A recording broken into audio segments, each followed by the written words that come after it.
Sarah, come on in. Come sit on Grandpa's lap. Can I see the Oscar you won? Oh, sweetie, not now. Another time. You always say that. Grandpa's tired, honey. Let's put you to bed. But I want to see your Oscar. All right. Well, I'm going to tell you a story. It was the Academy Awards of 1956. I had just won Best Supporting Actor and was making my speech. And well, I had had a lot to drink at my dinner table. Hell yeah! I won an Oscar! Thanks, folks. You really have no idea what this means to me. You know what this means to me? This means I'm getting laid tonight. Seriously. How about all you suckers out there getting laid tonight?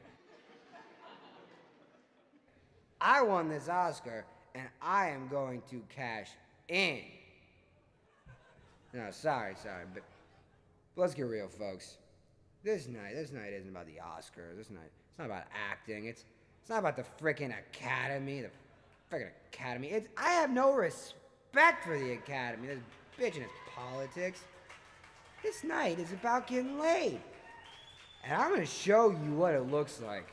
I'm gonna take off my pants. Yeah, I'm gonna take off my pants, and I'm gonna show you what this night is about.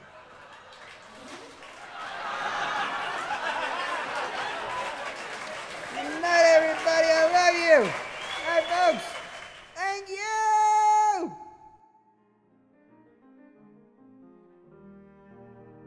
You took your pants off in front of the whole audience? Yes, and so I never received my Oscar.